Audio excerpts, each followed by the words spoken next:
Hi everyone, welcome back to Feeding Ravendoodles, a pet parent's guide to nutrition. Today's topic is pet food marketing. Now, with so many trends out there today in the pet nutrition world, so many different types of pet food, different brands of pet food, so many claims made on pet food labels, and just so many different ways that pet food companies advertise, it's important for us to really recognize how much of that is based in science and how much of that is marketing, how much of that is simply making the product look more attractive to the consumer so that the pet food company can earn more money. As a pet parent, it's important that you know how to recognize marketing, recognize how many of pet food companies' claims are true, and then how much should you base on marketing. Should you base your decision to buy a certain pet food solely on their marketing tactics? For a lot of pet parents, this is the way to go. Unfortunately, it's actually really hard to distinguish what's based in science and what's based in marketing. So that's what I'm going to help you out with today. First, we're going to start off with terminology that's used on pet food labels and in advertisements because this is a huge part of pet food marketing. So some terms that are used by pet food companies do have a legal or AAFCO definition, and in this way they are regulated by the FDA or the USDA. But unfortunately, most of the terms that are used on pet food bags are actually not defined legally or by AAFCO, and so they're not regulated by the FDA or any other authority for that matter. So it's important for us as pet parents to tell which terms have a true definition, what that definition is, and what it means and doesn't mean, because so much can be misconstrued with one word. Organic is a widely used and very, very popular term in the pet food market today. The term organic assumes that 95% of the product by weight is organic in order for it to be labeled as such. AAFCO defines organic as produced through approved methods that integrate cultural, biological, and mechanical practices that foster cycling of resources, promote ecological balance, and conserve biodiversity. Synthetic fertilizers, sewage sludge, irradiation, and genetic engineering may not be used. Now, this definition is widely misunderstood. There are a few things that this definition does not mean.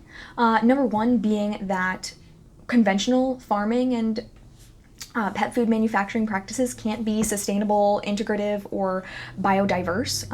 That is not true at all. Conventional farming can be just as, if not more, sustainable than organic.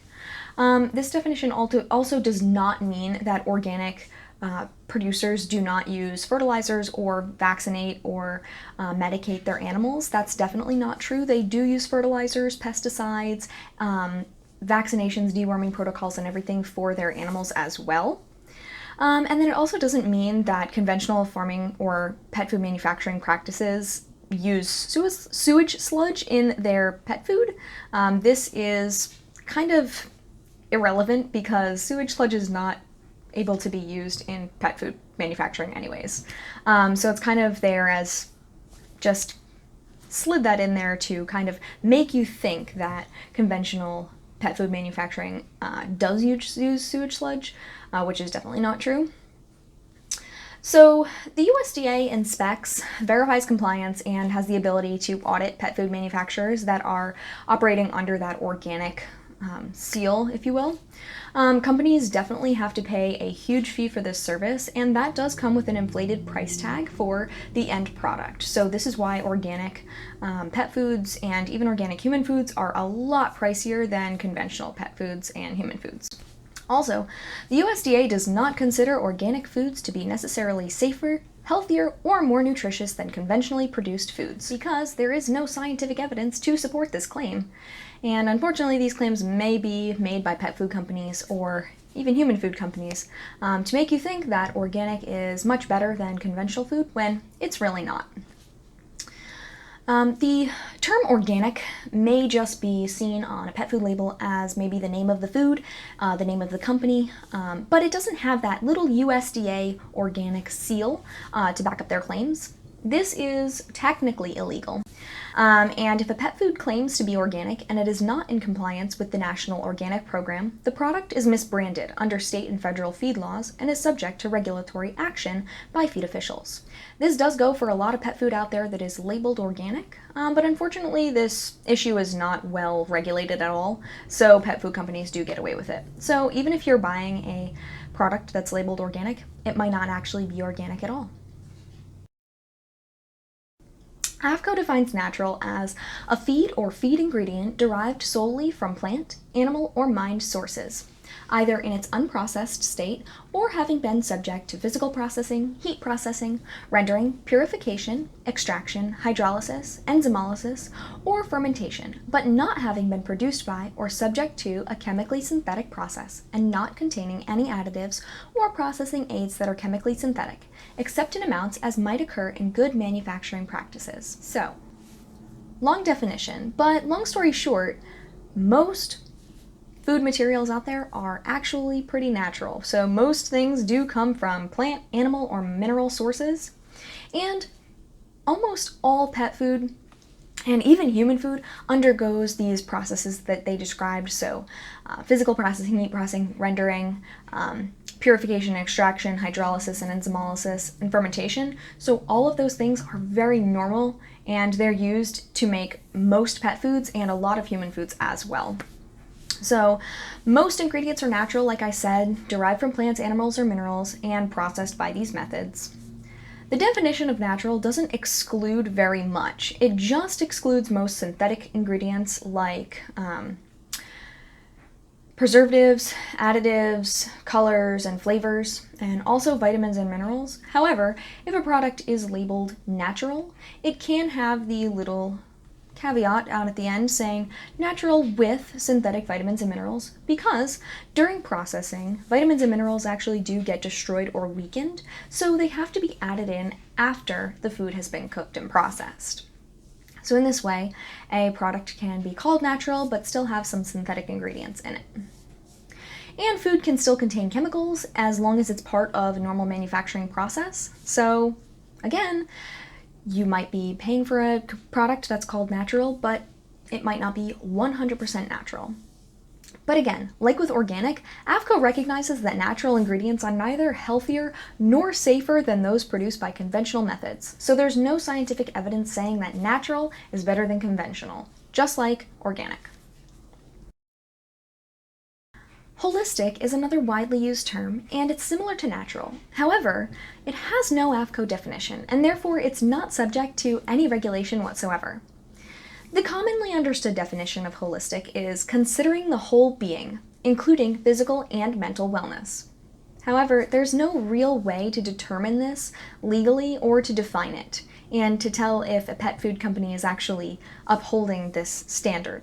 So, the term means truly nothing. It sounds great to the pet parent, holistic meaning it's considering your whole pet's well-being, but in reality, there's no special properties that the pet food has that makes it so. None of these terms have an AAFCO definition, and they actually tell you nothing about the quality of the diet or its ingredients. If you want to learn more about the quality of a pet food manufacturer, check out How to Pick a Pet Food Part 1. Though these terms have no legal definition, they do affect consumers, pet owners, perception of a product, whether or not they actually truly are higher quality than the ones on the shelf right next to them. An increased price tag often goes hand in hand with these claims and further appeals to the pet owner because it seems like it's higher quality, though there's no scientific evidence supporting that it is. So if a pet parent has the means to pay for the more expensive product, a lot of the times they will. The term high protein has no AAFCO definition. All pet foods must meet minimum requirements for proteins and amino acids, as outlined by AAFCO. If you want to learn more, check out nutrient requirements. High protein is based on the idea that dogs and cats benefit from extremely high protein contents in their diet, which is actually inaccurate. So, like I said, they have minimum requirements, and whatever they don't need for energy or for their amino acid requirements, they simply will excrete it in the urine, or they will store these nutrients as fat. It's also very unsustainable. Protein is the most expensive nutrient found in pet foods, and simply wasting the protein doesn't help anyone. High protein is also contraindicated or not recommended for certain diseases like kidney disease. So, feeding a pet with kidney disease or another type of disease that benefits from low protein can actually really harm their health. So, high protein diets are really not based in science at all. The phrase free from byproducts or free from meat meal is based on the misguided and incorrect notion that byproducts and meat meal are unhealthy or low quality ingredients. And this is simply not true. If you want to learn more information about byproducts and meat meal, check out Byproducts and Meat Meal for more information. Now, technically, byproducts can be listed on the label as things like liver or kidney, but they don't explicitly say beef byproduct. Therefore, the pet food can say free from byproducts because the term animal byproduct is not listed in the ingredient deck. But they still have byproducts because liver and kidney are internal organs, which are by definition byproducts. So again, the terms free from byproduct or free from meat meal can be very misleading, and they actually mean pretty much nothing when it comes to the nutrient content or the quality of the diet. Diets labeled grain-free or free from fillers are again another example of fear-based marketing. They're playing on the fears of pet parents that they have regarding grains or fillers, as many people like to call them. These terms have no AAFCO definition. Grains is a very broad term, and it includes traditional grains like corn, wheat, soy, and rice that are often demonized, but it can also be used to refer to other types of grains like millet, sorghum, barley, quinoa, and many, many others. And these untraditional grains are what are used to fill the place of traditional grains in grain-free diets. So again, grain-free pretty much means nothing because grain-free diets do still have grains. Grain-free is based on the misguided and incorrect idea that dogs and cats cannot digest or utilize the nutrients found in grain ingredients, or that grains are a common source of allergies. These are very incorrect, and if you want to learn more about grains, check out the video Grain Fillers in Pet Foods. Gluten is simply the protein portion of a plant, the most desirable part for a pet food manufacturer. Wheat gluten is the most often vilified, but other grains also contain gluten, like corn and rice.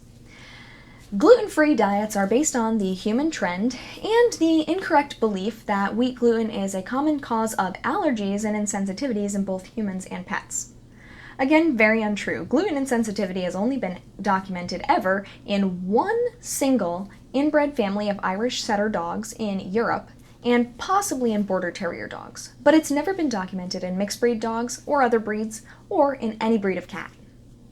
There's no scientific evidence showing that avoiding gluten is beneficial for health for pets or humans, so buying gluten-free diets is completely unnecessary.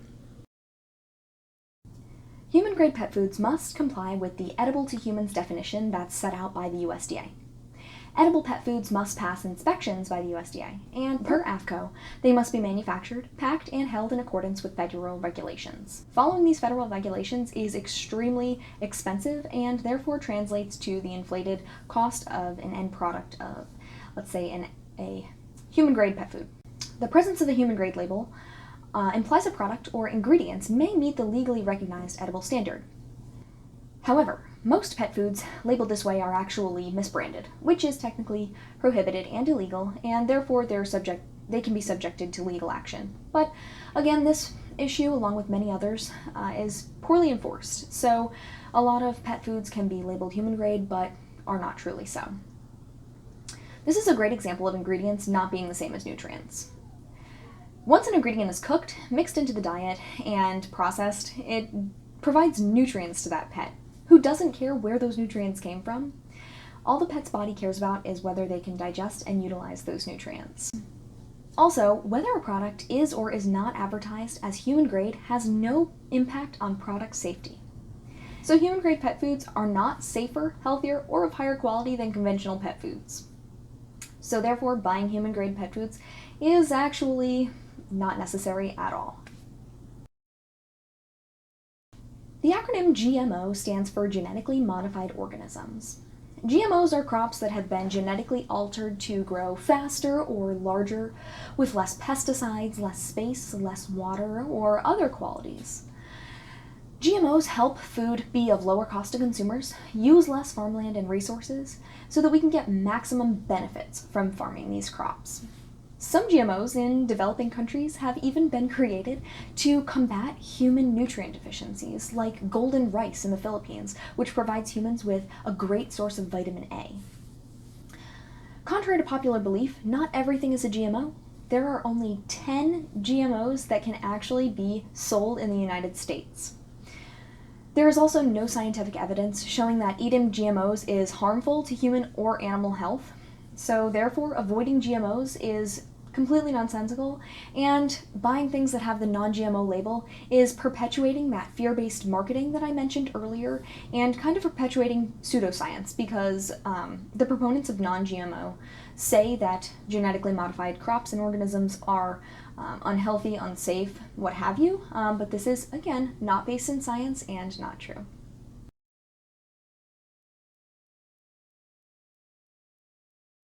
Biologically appropriate, ancestral, or prey-based diets are based in the idea that dogs and cats should be fed like their wild ancestors, the wolf, the tiger, or the panther. None of these terms have any legal definition or AAFCO outline definition, and therefore cannot be subject to regulation. So any pet food manufacturer can slap these labels on there and sell their product. Most of the diets that are labeled as such are also marketed with high protein, high fat, low carbs, grain-free, preservative-free, natural, holistic, organic, non-GMO, or other labels.